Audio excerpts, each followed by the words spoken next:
Governor Arif Muhammad ഖാനെതിരെ രൂക്ഷ വിമർശനവുമായി മന്ത്രി എം വി രാജേഷ് രംഗത്ത്. ഗവർണർ പദവിയിലിരിക്കുന്ന ആൾ ബോധപൂർവം ക്രമസമാധാന പ്രശ്നങ്ങൾ ഉണ്ടാക്കരുത്. ഗവർണർ ഇരിക്കുന്ന പദവിയെ മാനിക്കണമെന്നും പ്രായത്തിൻ്റെ പക്വത കാണിക്കണമെന്നും എം വി രാജേഷ് 24 പറഞ്ഞു. ഗവർണർ പദവിയിലിരിക്കുന്ന ഒരാൾ ഇങ്ങനെ വെല്ലുവിളിക്കുന്നത്, ഒരു ഏറ്റുമുട്ടലിന് ഉള്ള പ്രകോപനം സൃഷ്ടിക്കുന്നത് വളരെ ഗൗരവമുള്ള ഒരു കാര്യമാണ്. ഗവർണർ തന്നെ കേരളത്തിൽ ക്രമസമാധാന പ്രശ്നം ഉണ്ടാക്കാൻ നേതൃത്വം കൊടുക്കുക, തെരുവിലിറങ്ങി വെല്ലുവിളിക്കുന്ന ഒരു ഗവർണറെ നമ്മൾ ആദ്യമായിട്ട് കാണുകയാണ്. ബോധപൂർവം പ്രകോപനം ഉണ്ടാക്കാൻ വേണ്ടി ഞാൻ വരും, നിങ്ങളൊന്ന് വാ കാണട്ടെ എന്ന മട്ടിൽ പറയുന്നു. ഇരിക്കുന്ന പദവിയുടെ അന്തസ്സ് കാക്കാൻ കഴിയേണ്ടതാണ്, അന്തസ്സ് പാലിക്കാൻ കഴിയേണ്ടതാണ്. ഇനി അതിന് കഴിയുന്നില്ലെങ്കിൽ മിനിമം പ്രായത്തിന്റെ പക്വതയും മിതത്വമെങ്കിലും കാണിക്കാൻ കഴിയേണ്ടതാണ്.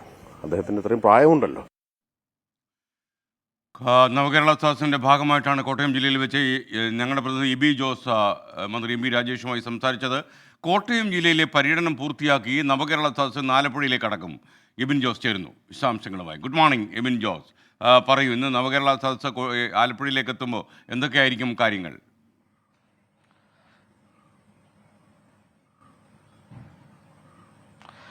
ഗുഡ് മോർണിംഗ് എസ്കെൻ. ഇന്ന് നവകേരള സദസ്സ് കോട്ടയം ജില്ലയിലെ 2 മണ്ഡലങ്ങളുടെ പര്യടനം പൂർത്തിയാക്കിയ ശേഷം ആലപ്പുഴ ജില്ലയിലേക്ക് കടക്കും. ഇന്ന് കടുത്തുരുത്തി, വൈക്കം മണ്ഡലങ്ങളിലാണ് പര്യടനം നടക്കുന്നത്. കഴിഞ്ഞ ദിവസങ്ങളിലുള്ള എല്ലാം തന്നെ നവകേരള സദസ്സ് വേദിയിൽ ഗവർണർ മുഖ്യമന്ത്രി വാക്പോര് തുടരുന്ന ഒരു സാഹചര്യമുണ്ടായിരുന്നു. ഇന്നലെ ഗവർണർക്കെതിരെ രൂക്ഷമായ ഭാഷയിലാണ് ഈ പ്രഭാത യോഗത്തിന് ശേഷമുള്ള വാർത്താ സമ്മേളനത്തിനും അതിനുശേഷം നവകേരള സദസ്സ് വേദിയിലും മുഖ്യമന്ത്രി ഉന്നയിച്ചത്. ഇത്തരത്തിൽ രാഷ്ട്രീയം പറഞ്ഞാണ് ഇപ്പോൾ നവകേരള സദസ്സിന്റെ വേദി മുന്നോട്ട് പോകുന്നത്. മുഖ്യമന്ത്രിയും മന്ത്രിമാരും ഉൾപ്പെടെ കേന്ദ്രത്തിന്റെ നിലപാടുകൾക്കെതിരെയും അതുപോലെ തന്നെ ഗവർണർക്കെതിരെയും ശക്തമായ ഭാഷയിലാണ് വിമർശിക്കുന്നത്. ഇന്നിപ്പോൾ രാവിലെ മന്ത്രി എം വി രാജേഷ് നമ്മളോട് പറഞ്ഞത്, ഗവർണർ ആ പദവിയിൽ ഇരുന്നു കൊണ്ട് വെല്ലുവിളിക്കുന്നത് ശരിയല്ല. കാരണം SFI പ്രവർത്തകർ കരിങ്കൊടി കാണിക്കാൻ വരുമ്പോൾ നിങ്ങൾ വരിക, നേരിടാം എന്നുള്ള രീതിയിലുള്ള വെല്ലുവിളി പാടില്ല. അദ്ദേഹം ഇരിക്കുന്ന പദവിയെ മാനിക്കണമെന്ന് പറയുന്നു. ക്രമസമാധാന പ്രശ്നം ഉണ്ടാകാനുള്ള സാഹചര്യം സൃഷ്ടിക്കരുതെന്നും മന്ത്രി എം വി രാജേഷ് 24 പറഞ്ഞു. അത്തരത്തിൽ ഗവർണർക്കെതിരെ രൂക്ഷമായ ഭാഷയിൽ വിമർശനം ഉന്നയിച്ചുകൊണ്ടാണ് നവകേരള സദസ്സ് മുന്നോട്ട് പോകുന്നത്. അതുപോലെ തന്നെ പ്രതിപക്ഷത്തിനെതിരെയും രൂക്ഷമായ ഭാഷയിൽ വിമർശനം ഈ വേദിയിലുടനീളം എല്ലാ വേദിയിലും ഈ വിമർശനങ്ങൾ ഉന്നയിക്കുന്നുണ്ട്. തിരിച്ച് പ്രതിപക്ഷ യുവജന സംഘടനകളുടെ നേതൃത്വത്തിൽ കരിങ്കൊടി പ്രതിഷേധം നടക്കുന്നുണ്ട്. പ്രതിപക്ഷ നേതാവും വിമർശനങ്ങൾ ഉന്നയിക്കുന്നുണ്ട്.